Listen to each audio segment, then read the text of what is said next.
12개 수용소에 약 25만 명 정도를 수감을 했어요. 수감자들을 강제 노동시킨다는 건 정말 악명 높은데 북한 일반 마을처럼 위장을 했어요. 모르는 사람들은 아, 그럼 마을이지 않냐 했는데 너네는 석탄 한 톤보다도 너네 목숨이 중요하지 않다. 인권 자체가 없는 거죠.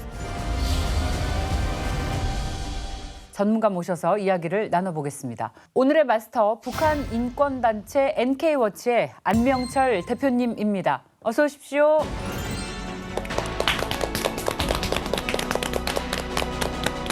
네, 안녕하십니까. 오늘 여러분들께 북한의 인권의 사각지대에 있는 것을 여러분들께 소개해드리겠습니다.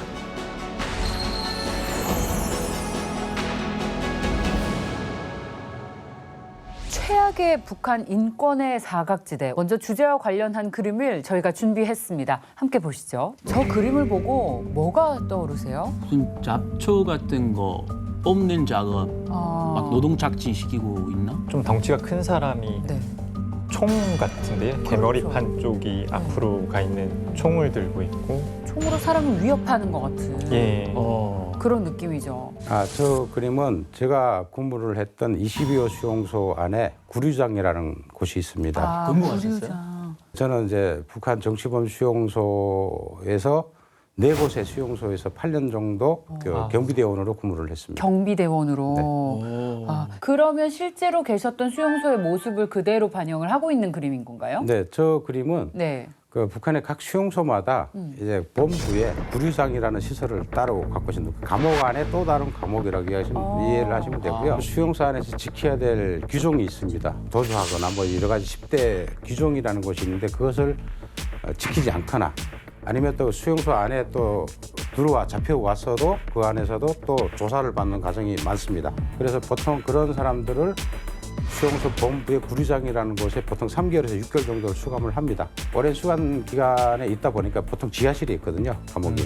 그러다 보니까 이제 일주일에 한 번 정도 햇빛을 쬐는 그 시간이 있는데 그 시간은 저희가 이제 주변에서 다시 저희는 이제 근무를 지키고 있기 때문에 그때 그 감시자들이 눈을 피해서 배가 고프니까 잔디에 있는 풀을 뜯어먹는 걸 이제 걸린 거죠. 그래서 먹는 거. 예, 그래서 뜯어먹고 벌레도 이제 거기 다니면 뭐 메뚜기라든가 뭐 이런 게 있으면 그것도 잡아먹고 벌레요? 그래요. 단백질을 벌레로 섭취하는 거군요. 그래서 그거를 원래 하지 말아야 될 행동을 한 겁니다. 제 동료가 구타하는 것을 저는 이제 보고 그대로 그냥 그린 겁니다. 벌레를 잡아서 먹는 게 안 되는 행동인 건가요? 그러면 햇빛 쪽이 하면 벽에 서서 햇빛만 쬐면 되죠. 근데 다른 행동을 하면 안 되죠. 예, 금옥 씨는 북한에서 사실상 정치범 수용소에서 계속 살았는데 여기가 수용소인 줄 모르고 살았다. 한국에 네. 와서 알았다라는 말씀을 해주셨잖아요. 저 그림을 보시고 좀 할 말이 많으실 것 같습니다. 그냥 저거 보면은 저기 저희한테는 일상이었으니까, 그러니까 제가 겪어본 것도 있지만 또 다른 사람들도 있었고 그걸 또 본보기를 보여줘요. 그 그래야 통제를 통제하기가 할 수 쉬우니까. 있으니까 너희도 저 사람처럼 똑같이 될 수가 있어라는 거를 저희한테 보여줘요. 네, 그러니까 뭐 지금이야선 참 뭐 안 된 상황에서 제가 자랐구나 하지만 그때 당시에는 그냥 저기 당연한 걸로 알고 살았고 잘못했으니까 저렇게 하는 게 당연한 거지. 또 배움 자체도 그랬고 했으니까 그 상황에서는 그게 당연하다고 생각했는데 지금은 아니에요. 근데 금옥 씨가 정치범 수용소에서 24년 동안이나 그렇게 살게 됐는데 어떤 이유가 있을까요? 저는 이제 한경남도라는 데서 태어났고 돌 되기 전에 그해 겨울에 이제 18호 수용소라는 데를 가게 됐는데 저희 아빠 동생이 군사복무를 하다가 여기를 말하면 탈북한 것처럼 다른 나라를 이제 가다가 잡혔대요. 두 분이 가다가 한 분은 성공했고 한 잡힌 게 이제 저희 삼촌이었고 그래서 그때 친족 일가족이 다 같이 간 걸로 알고 있어요. 일종의 연자죄 연자죄군요. 같은 개념으로 해서 네네. 끌려갔죠. 기억도 없을. 그렇죠. 저는 완전히 그때 어린 상황을 시절. 전혀 예. 모르죠. 그러니까 그 수용소의 삶이 이게 전부인 줄 네. 아셨겠네요. 네네. 북한의 정치범 수용소 도대체 어떤 곳이에요? 북한의 정치범 수용소는 김일성이 정권을 잡으면서 자기를 따르지 않거나 자기 반대파들을 숙청하는 과정에 수많은 사람들이 숙청이 되다 보니까 이 사람들을 어떤 특별한 독재 구역에다가 격리 수용할 필요를 느꼈습니다. 그래서 그 시초가 한국에도 많이 알려졌는데 8월 종파 사건이라고 있습니다. 북한의 네네. 가장 큰 이제 네. 숙청 작업이었는데요. 네. 그 이전부터 남로당파부터 시작을 해서 연안파 그리고 뭐 여러 파들을 숙성하는 과정에 본인들은 처형하거나 아니면 본인 수용소에 갖추고 그 가족들을 연자제를 적용을 해서 북한의 산간 오지의 특별 독재 대상 구역을 만들어 놓고 외부인과 완전히 그 격리를 시키는 과정에 이제 만들어지게 되어 있습니다. 그 최초로 만들어진 것이 1958년도에 14호 수용소 그것이 북한의 최초의 수용소가 만들어진 곳이기도 합니다. 그리고 이제 시대별로 이제 또 김일성 시대와 김정일 시대, 김정은 시대가 좀 차이가 좀 있는데요. 그래요? 예. 김일성 시대는 이제 그 자기 독재 체제를 해야 되는데 반대를 했던 사람들을 주로 숙청을 했다면 김정일 시대에는 자기가 후계자를 해야 되는데 후계자의 반대를 했거나 아니면 또 이제 김정일이 들어서면서 북한의 그 가장 헌법 위의 상위법이라는 당위 유일상책의 10대 원칙이라는 게 있습니다. 이거를 만들고 그거를 철저하게 김일성을 신격화하는 법이거든요.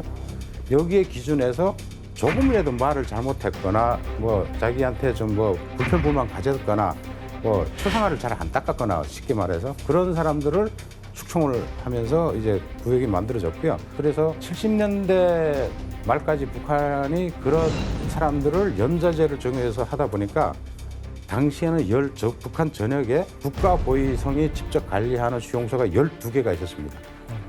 북한 산간 오지들마다 12개 수용소에 약 25만 명 정도를 수감을 했어요. 25만 명이요? 네, 엄청난 사람들을 이제 수감을 했죠. 김정은 이후에는 이제 여러분 아시다시피 장성택 숙청을 많이 했죠. 고위층들 숙청하면서 김씨 일가가 독재를 하기 위한 공포 통치의 현장이고 북한 주민들을 말을 안 들면 이런 식으로 한다는 이제 공포 통치의 모델이라고 보시면 되겠습니다. 자, 이 정치범 수용소에 가는 사람들을 구체적으로 분류하면 어떤 부류들입니까? 네, 우리 여기서는 자꾸 정치범 수용소라고 이야기를 하는데 북한에서는 정치범 수용소라는 용어가 없습니다. 뭐라고 네, 불러요? 없어요. 네. 용어 자체가 없고요. 뭐라고 불러요? 관리소라. 관리소, 통상 이제 관리소 아니면 특별 독재 대상 구역. 정치범 수용소 용어 자체가 없습니다. 그래서 아직도 북한에는 정치범 수용소가 없다고 발표하는 이유가 용어 때문에 그런 용어가 거예요. 없다. 예. 정치범 수용소 대상자는 일단 죄를 지은 당사자는 어떤 형태로든지 재판이라는 걸 받습니다. 북한의 고위부 수사국에서 검사가 자기가 수사한 것을 갖다 죄를 인정하냐 안 하냐 그리고 너는 몇 년 형이다 이렇게 하고 하는 것 자체가 재판이에요. 검사가 판사 역할도 해요? 같이 합니다. 그래서 북한에서도 뭐 변호사란 말은 있지만 저는 만나본 적도 없고요. 북한 주민들 대부분 잘 모릅니다. 네, 그래서 검사가 재판관의 역할도 같이 해서 그래서 그 사람은 처형을 한다거나 아니면 그 독신자들을 잡아놓는 교화소라는 곳이 따로 있습니다. 거기에 보내거나 아니면 수용소 완전 통제 구역 안에 또 독신자 수용소 특별 관리하는 데 또 있는데 그런 곳에 보내고 가족에 대해서는 연자제를 적용합니다. 그러니까 이 연자제를 적용하는 거는 김일성의 지시에 의해서 진행이 되는 것인데요. 김일성의 지시가 정치범들은 3대를 멸하라는 교시가 있어요. 딱 수용소 들어가면 간판에 딱 적혀 있습니다. 그거에 따라서 3대를 갖다가 제 경도에 따라 다르겠지만 그래서 가족은 재판이 없이 밤에 자고 있는데 보이브 트럭이 들이닥쳐서 덮쳐서 수용소에 데리고 오는 거죠. 그럼 저희가 나가서 이제 받아옵니다. 3대까지. 그러면 그 가정에 까난애기도 있을 수 있고 임산부도 있을 수 있고 뭐 열산부가 애들도 있을 거고 그 박구목 씨 같은 경우가 그런 경우거든요. 깐난아기였어요. 깐난아기인데 태어난데도 수용소입니다. 24호. 예, 코스가 이제 있어요. 수용소에서 태어나는 분이에요. 그리고 이 가운데서 간 게 18호 18호. 수용소고 수용소에서 태어나서 18호 수용소에 옮겨간 거예요. 죄가 없는데. 그렇죠. 그게 연자제 적용입니다. 그래서 그 가족 수용소가 이제 존재를 하는 것이죠. 그러면은 가족들도 다 일반 정치범 수용소에 가두게 되는 거예요? 수용소를 이제 구분을 한다면요. 혁명화 구역하고 완전 통제 구역으로 이제 나눴습니다. 이 혁명화 구역이라는 거는 죄를 지은 당사자들에 한해서 경미한 죄를 지은 사람들을 2년에서 최장 3년까지 특별 그 혁명화 구역을 만들어 놓고 강제 노동으로 인해서 사상 교육을 시켜서 다시 사회에다 환원하는 그 구역이 있습니다. 근데 여기에서 형기를 마치고 나온 사람들이 한국에 좀 많이 와서 북한 수용소가 많이 이제 알려진 거죠. 그리고 이제 완전 통제 구역이 있습니다. 이거는 가족 단위 수용소예요. 가족을 약간 연자제를 적용해서 하다 보니까 이 가족 수용소는 우리나라 감옥 형태가 아니고 그냥 가족 단위로 통제구역에 들어가서 평생 죽을 때까지 강제 노동으로 생을 마감하게 하는 이렇게 두 가지가 있고요. 하나 교화소 형태가 있는데 이거는 이제 그 죄를 지은 본인 당사자가 이제 조사를 받고 하는 그리고 형기를 받고 하는 곳이 또 따로 있습니다. 아, 그럼 우리가 상상할 때는 그 철장살이 있는 감옥에 모든 가족이 들어가서 사나 보다라고 생각을 했는데 이 완전 통제 구역에 사는 그 가족들, 3대가 모여 사는 가족의 형태는 일반 우리가 사는 집과 같은 모습이라고 상상을 하면 되는 건가요? 이제 그 북한이 보안을 위해서 위성에서 내리 찍으면 북한 일반 마을처럼 위장을 했어요. 그러니까 이제 모르는 사람들은 아, 그럼 마을이지 않냐 했는데 이거를 자세히 들여다보면 그 거대한 마을을 외곽에는 함정과 철책을 다 막았습니다.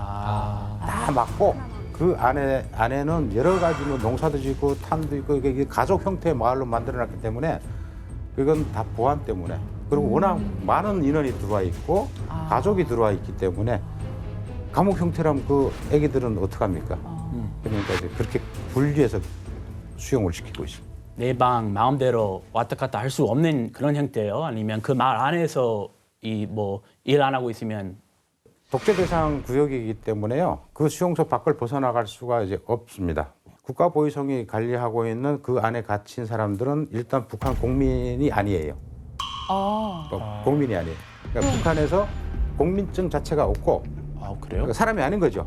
그러다 보니까 이 외부인과 철저하게 차단을 시키고 그 안에서 죽을 때까지 강제 노동을 하고 그리고 그 안에서 죽어도 시체가 밖으로 나오면 안 되는 것이에요. 그러니까 이제 대표님이 말씀하신 것처럼 저희가 뭐 사고로 나서 죽다든가 아니면 뭐 학교나 어디서 남들한테 뒤처질 때가 있어요. 그 애들이 일 못하면 선생님이 하는 말이 꼭 있어요. 너희는 사람이 아니다. 너희는 이런 거를 하다가 죽어도 마땅한 거다. 그러니까 제가 크면서 늘 듣던 말이고 너네는 석탄 한 톤보다도 너네 목숨이 중요하지 않다. 이렇게 말하면서 지금까지 선생님이요. 대표님 말씀이 맞는 거죠. 예. 인간적이네요. 그야말로 인권 자체가 없는 거죠. 사람 취급을 안 한다고 말씀을. 저희가 이제 수용소에 들어가서 가장 많은 교육을 받는 게 정신 교육을 엄청 많이 받습니다. 이 안에 갇혀 있는 정치범들을 사람으로 보는 순간에 너는 동정심이 생기니까 그냥 개돼지처럼 취급해라. 그 교육이 있습니다. 그런 사상 교육을 시키는군요. 그 보니까 수용소 안에 수감돼 있는 사람들은 모르지만 전체로 놓고 봤을 때에는 북한 안에서도 폐쇄된 구역입니다. 그렇습니다. 그래서 인권 침해가 정말 심각할 것 같아요. 북한이라는 나라 자체도 그런데 폐쇄돼 있으니 오죽하겠습니까? 그 현재 북한에서 이런 정치범 수용소는 몇 곳이나 있습니까? 현존하고 있는 국가보위부가 관리하고 있는 관리 주체가 이제 국가보위부인데요. 이제 그 14호 수용소라고 보통 개천에 있습니다. 그리고 16호 수용소라고 환경북도 하대군에 그 명강군으로 이제 바꿨고 과거에는 명칭 화성군인데 이곳이 있고 그리고 그 청진에 25호 교화소가 있습니다. 그리고 평양에 또 교화소가 있고 그래서 현재는 두 곳은 완전 통제 구역이고 가족 단위 수용소고 두 곳은 교화소입니다. 그래서 네 곳이 있고요. 제가 근무할 당시만 해도 12개가 있었습니다. 12개. 그 북한이 정치범 수용소의 수감자들을 강제 노동시킨다는 건 정말 악명 높은데 수용소의 위치도 이 강제 노동과 연관이 될 것 같습니다. 얘기를 들어보니까. 네, 수용소가 있는 지역의 위치에 따라 생산물이 이제 바뀝니다. 14호 수용소를 이제 먼저 말씀을 드릴게요. 여기는 그 한 서울시의 3분의 한 1 정도 크기입니다. 여기 한 3만 한 2천 명 정도가 수감이 되어 있고요. 그래서 여기는 주로 석탄 생산과 농산물, 축산물 아마 박구목 씨가 계셨던 수용소 아마 대동강 네, 저 건너편에 대동강 맞은편입니다. 지금 대동강이라고 표시되는 그 맞은편에가 저희 바로 농장마을. 네, 산반 농장마을이에요. 저기서 어떤 일 하셨어요? 저는 탄광일 했고 저기는 보이는 데는 바로 그 농장, 그 벼나 강냉이나 뭐 이런 거 심는 쪽이에요. 탄광 일을 하면서 어땠습니까? 여자들은 말 그대로 채탄 운반공인데 운반공 일만 하는 게 아니라 여자들은 앞장에 서서 그 차감도 해야 되고 차감? 그러니까 석탄을 발파해서 무너뜨려야지 강차로 이제 담아서 뭐 밖으로 내갈 수 있잖아요. 네. 그러니까 그런 가정 일을 했고 동발 세워서 앞으로 전진해서 나가고 이런 작업을 했어요. 아, 무너지지 않게 그렇죠. 예. 통로도 만들고 또 네. 터트리고 이렇게 힘든 작업이겠네요. 작고 여린 여성분이 탄광에서 일을 할 때는 굉장히 위험할 것 같고 안전사고도 좀 끊이지 않았을 것 안전사고 같아요. 많이 나죠. 저희 간부들은 랜턴 같은 거 갖고 다녀요. 이렇게 모자에다 이렇게 착용해갖고 비닐 모자에다가. 근데 저희 같은 경우는 기본으로 쌀이 모자라는 걸 지급해 준다고는 하는데 저는 받아본 적이 없거든요. 그러다가 이제 뭐 무너지면은 쌀이 모자 쓴 사람 같은 경우는 이제 무너지면서 힘이 없다 보니까 이제 죽고 큰 갱에는 가끔 인차라는 게 또 뛰어요. 이렇게 사람 태우고 이제 건입장까지 데려다주는 그런 게 있는데 그걸 타려고 오른발 딱 올리고 손잡이 잡았는데 아마 그 수신호가 오류가 됐는지 차가 출발해버려. 네, 출발하니까 저는 이렇게 올라간 발 하나 올리고 놀라서 이제 뒤로 넘어간 거예요. 그래서 발이 되고 인차바퀴 밑으로 들어가고. 어머. 네, 그래서 그때 막 다리 바지 자르고 이렇게 해서 이제 없고 병 진료소라는 데가 있어요 거기에는. 그래서 진료소에 갔는데 다짜고짜 보도 이거는 뭐 어디가 살이 뜯겨 나가서만 꼬매면 되는데 이거는 뭐 터진 데도 하나도 없고 하니까 잘라야 되겠네 하더니 뭐 그 간호사 보고 뭐 갖고 오라고 뭐 하면서 수신호를 하는 거예요 자기네끼리. 그래서 뭐지 하고서 이제 옥관 작업 반장한테 반장님 저 없고 집에 그냥 가주세요 한 거예요. 그래서 집에 가서 민간요법처럼 아까처럼 뭐 소금 가지고 소독하고 저 혼자서 네, 그렇게 해서 이제 병원에서 그 안 다니고 나니까 잘하셨네요. 에이, 정말. 지금 생각하면 그때 그 진료소장 말대로 잘랐으면 잘랐으면. 한국에도 못 왔고. 네, 지금 이렇게 너무나 건강하게 잘 계시는데. 큰일 날 뻔했어요. 어떤 경우가 있냐면요. 이제 그 보위부에서 온 그 북한의 의사들은 우리나라에서 시험 보는 의사가 아닙니다. 의대만 졸업하면 그냥 의사 면허를 줘요. 그러니까 이제 해본 경험이 없죠. 그러니까 보위부 온 의사한테 정치범들은 그냥 자기가 실험 대상이에요. 그래서 막 사람이 아니군요. 그냥 뭐 안 잘라도 될 걸 자기 의사 인상 실험하려고 그냥 잘라버리고 뭐 그러는 거예요. 그런 일이 허다합니다.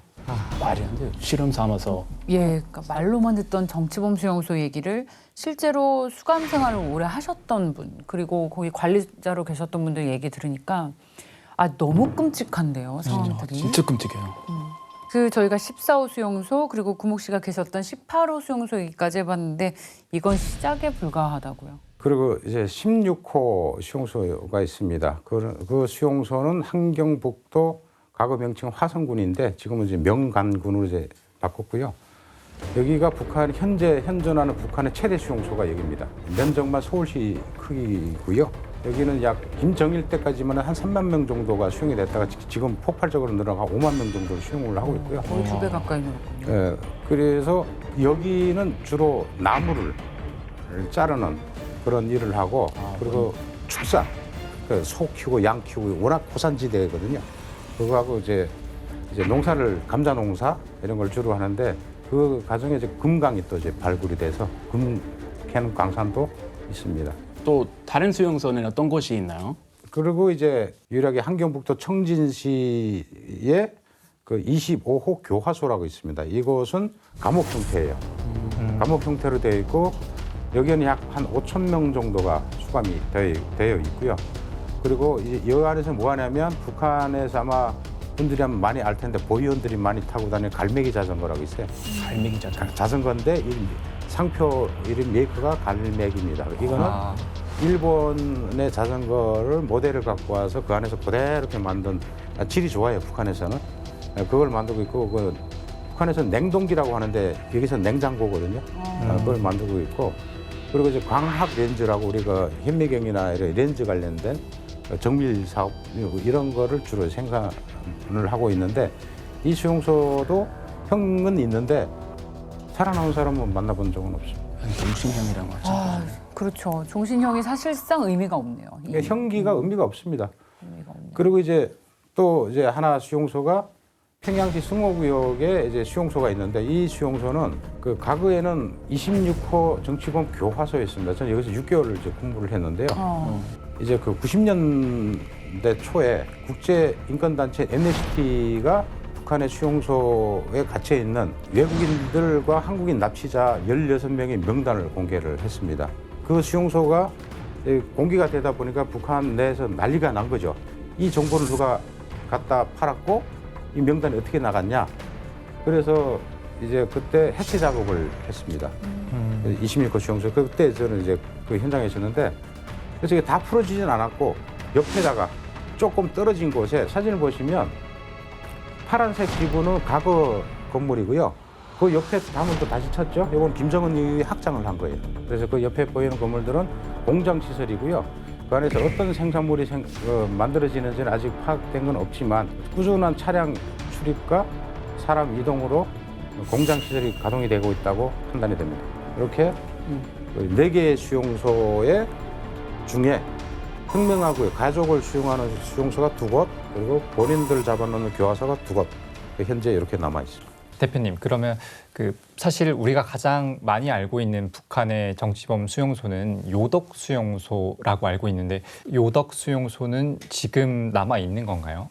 요덕 수용소는 김정은 이후에 많이 알려진 이유가 요덕 수용소 혁명화 구역에서 형기를 마치고 탈북하여서 우리나라 오신 분들이 한 20 몇 분이 되세요. 그래서 그분들이 와서 국제사회에 얘기하니까 요덕 수용소가 북한의 대표적인 수용소로 이렇게 딱 인식이 돼버린 거예요. 근데 요덕 수용소는 김정은 집권 이후에 정상국가 되고 싶은 마음이 조금 있어요. 그러니까 이 혁명화 구역 자체를 아예 없애버렸어요.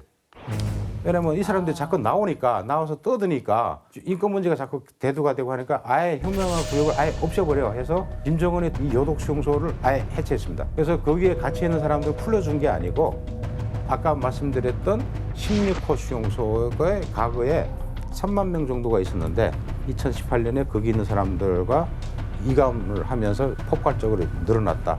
그래서 16호 수용소로 이동을 했다 말씀드립니다. 보니까 금광이 있는 곳, 탄광이 있는 곳 다 노동이 필요한 곳들이잖아요. 공통점이. 이 노동이 필요한 것에 계획적으로 정치범 수용소를 만든 건 아닌가라는 생각이 듭니다. 그렇다면 노동 강도도 상당히 셀 것 같습니다. 하루에 몇 시간이나 일합니까? 저희는 근무제는 8시간 근무제로 돼 있어요. 8시간이라고 교대로 인계해서 하고 이렇게 하기로 돼 있는데 8시간 근무를 했는데 저희가 오늘 뭐 석탄맥이 안 좋다, 뭐 좋다 이게 터지는 부분이 다 이 구간이 있어요. 그러면 8시간 안에 몇 톤을 캐서 밖으로 빼내야 된다라고 하면 그거를 이제 저희가 생산량 할당을 다 못했어요. 그랬을 때는 밖에 나와서 다시 수집탄이라는 걸 해야 돼요. 그래서 그 생산 계획을 해야지 가고 어떨 때는 또 뭐 분위기에 따라서 교대 부경장이 이제 기분이 좋다든가 뭐 하면은 오늘은 기분이다 그냥 오늘은 그냥 가 이것들아 뭐 이렇게 하면 저희는 그때는 저희는 땡 잡은 날이고 이런 식으로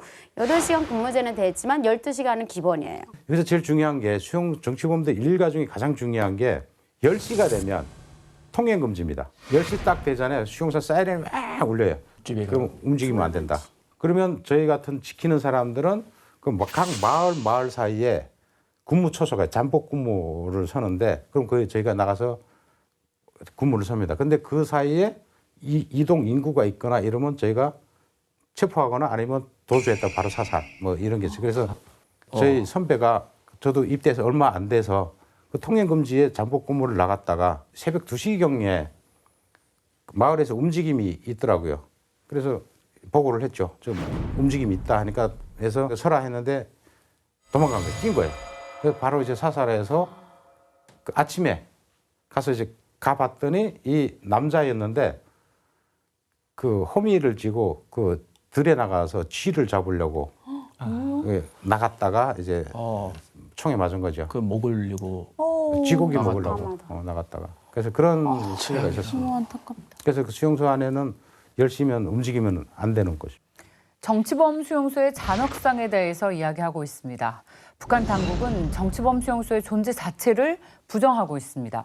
이 비밀의 구역이 드러나지 않도록 더 엄격하게 관리를 하고 있을 것 같은데 관리 체계가 어떻게 이루어져 있는지 궁금해요. 각 수용소마다 이제 특징은 있지만 거의 그 관리 체계는 비슷합니다. 네. 수용소 소장이 있고 그 정치부라는 것이 있다. 감찰을 하는 곳이 있고 보위과라는 곳이 있고 관리과 그리고 경비과, 후방과 뭐 이렇게 부서가 있습니다. 저는 저기에서 경비과의 경비대 소속으로 이제 근무를 했고요. 네. 경비대. 예, 그 관리과는 생산물을 담당한 것이고 후방과는 이게 그 안에 사람들이 먹는 거. 정치범들도 있지만 그 관리자들도 있으니까 그리고 수용소에서 가장 나쁜 부서가 저 보위과입니다. 그 보위과가 1과, 2과가 있는데요. 1과는 보위부 본부 안에서 근무하고 저기서 모든 처형, 구류장, 비밀처형, 공개처형 다 집행을 다 저기서 진행하고요. 2과는 각 지역에 있는 또 마을에 나가서 우리 말하는 보위지도원, 담당 지도원이라고 하는 사람들이 저 2과에서 정보 수집해서 또 이제 하는 그런 구조라고 보시면 됩니다. 북한의 내부 감시원에 대해서 얘기를 많이 들어봤는데 내부 정보원을 활용해서 보위과가 뭐 감시를 한다거나 그런 경우도 있나요? 아주 많고요. 수용소는 5인조라고 있고요. 이 5인조가 뭐냐면 5명이 딱 이제 움직이게 돼 있어요. 근데 5명 중에 2~3명은 다 보위부, 다 그는 보위부원의 협조자, 서로를 감시하게끔 이게 하는데요. 하는 이유는 보위원이 한 마을에 정치범위 보통 1,000명 정도가 있단 말이에요. 가족 마을에. 그게 보위원이 2명 있어요. 이거 다 관리 안 되잖아요.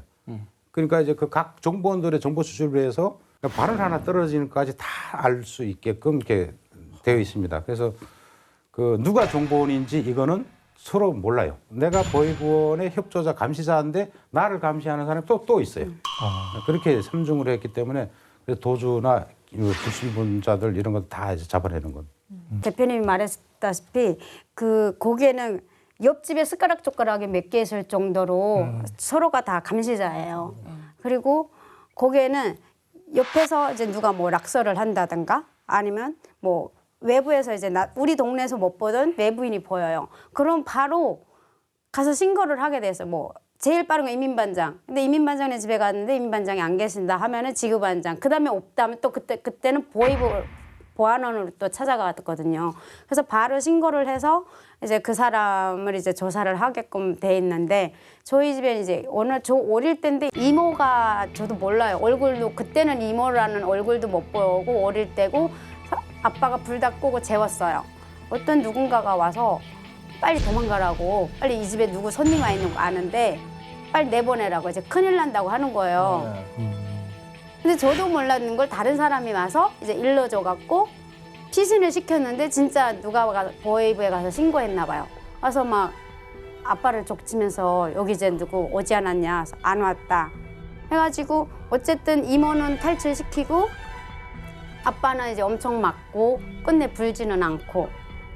그래서 그때부터 저도 그때가 어릴 때인데 어디 가서 함부로 얘기하면 안 되겠다라는 거를 저희 집안을 보면서 이제 체험했던 것 같아요. 믿을 사람 한 명도 없었겠네요. 한 명 또 그냥 뭐 평상시에는 저희끼리 막 친하게 놀다가도 조금만 뭐 이상 행동이 나타난다 하면은 저거 신고 안 하면 내가 잡혀가기 때문에 신고할 수밖에 없어요. 서로 간의 적대감을 불리게 서로 이제 그 고자질하게끔 그렇게 환경을 만듭니다. 그래서 이제 보위원들은 관리가 쉽거든요. 그렇게 되면. 공포감을 형성시키는 거네요. 공포감도 그렇고 자기네끼리 서로 이제 보위원한테 잘 보이려고 서로 고자질하는데 그럼 그 중에서도 그러면 보위원은 앉아서 다 이제 들여다볼 수 있는 거죠. 그리고 그에 대한 대가가 뭐냐면 보통 쉬운 곳이 있어요. 뭐 탄광이나 뭐 농장 지역에 좀 쉬운 일자리들이 있어요. 그런 데를 이제 제공을 해줘요. 그러면 다른 사람들도 내가 저기 쉬운 데 가서 일을 하려면 열심히 보위원이나 말 잘 듣고 잘 고자질하면 이제 되겠구나 해서 서로 이제 그 자리를 차지하려고 그렇게 양육강식으로 이렇게 만들어 보내는 거예요. 인간의 존엄과 자유가 박탈당한 곳이 아니라 애초에 없었습니다. 없는 공간입니다. 이런 폐쇄적인 시설을 유지하기 위해서 도망칠 수 없게 아예 경계 설비까지 삼엄하게 만들었다고 하는데 경비 시설은 어떻게 돼 있습니까? 일단은 애초에 도주할 수가 서로 감시 때문에 도주가 이제 어렵고 근데 만약에 그거를 뚫고 도주했다 하더라도 3중으로 돼 있어요. 전기철책, 함정 그리고 밑에 대못이나 이런 거 박아서 피를 흘려서 멀리 못 도망가게 이게 그렇게 하는 시설이 있고요. 그리고 만약에 도주했다 하더라도 지리를 몰라요. 수감자들은 그 안에 지리를 전혀 알 수가 없고 그리고 감시 시스템이 있고 나와서 도망치려도 저런 경비 시설이 있기 때문에 나올 수가 없는. 가장 기억에 남는 경계 시설은 뭐였어요?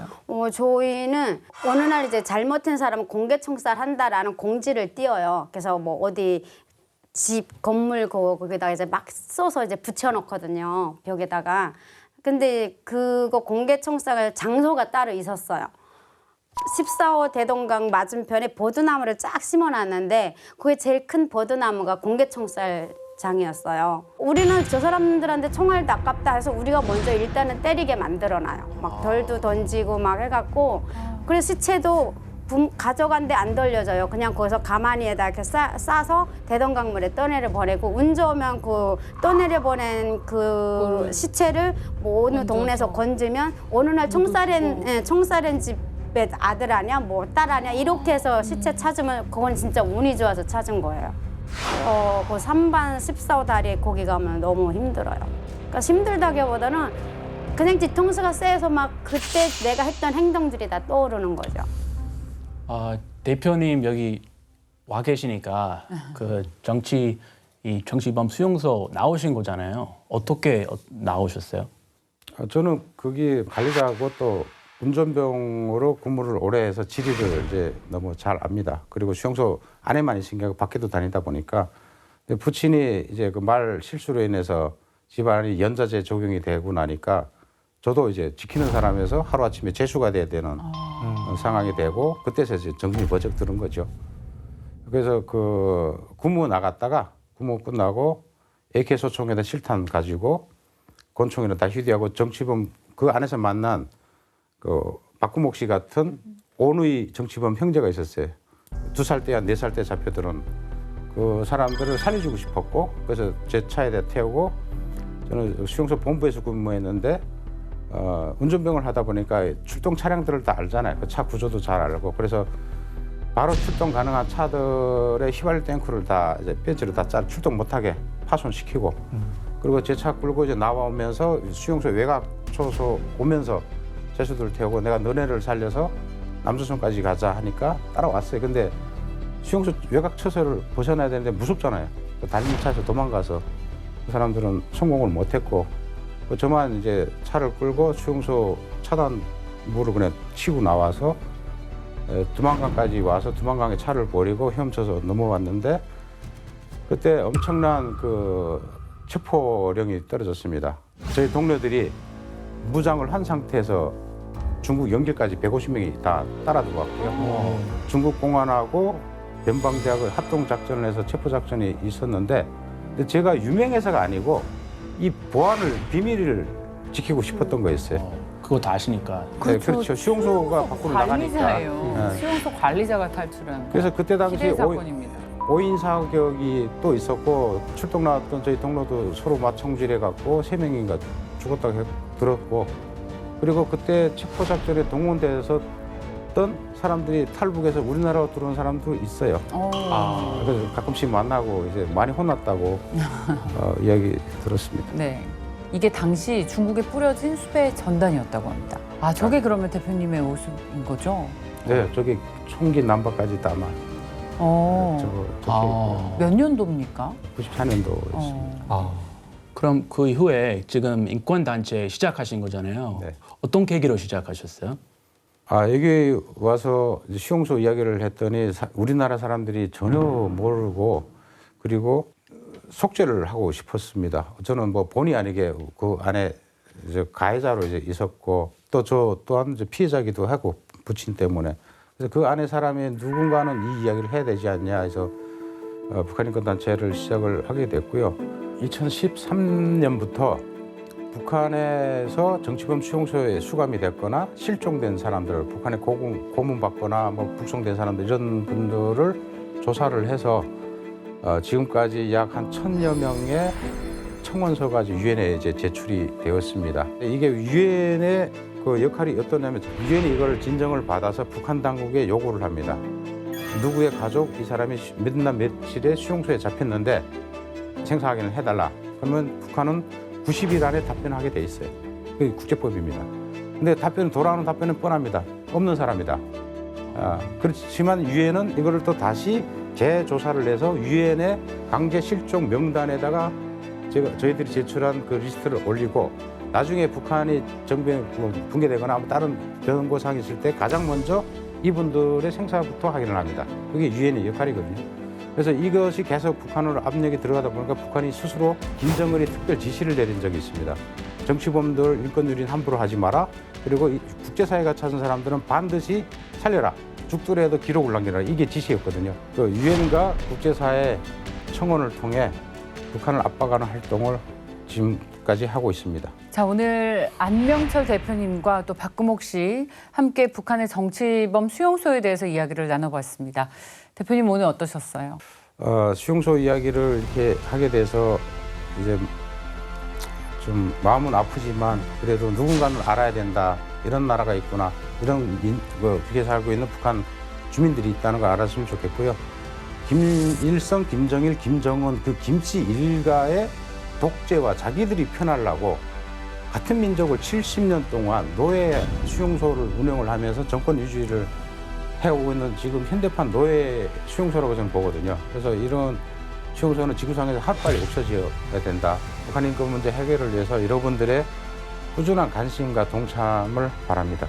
자, 북한의 실상을 마주보는 시간 페이스북은 여기까지입니다. 다음 주 새로운 이야기로 돌아오겠습니다. 고맙습니다.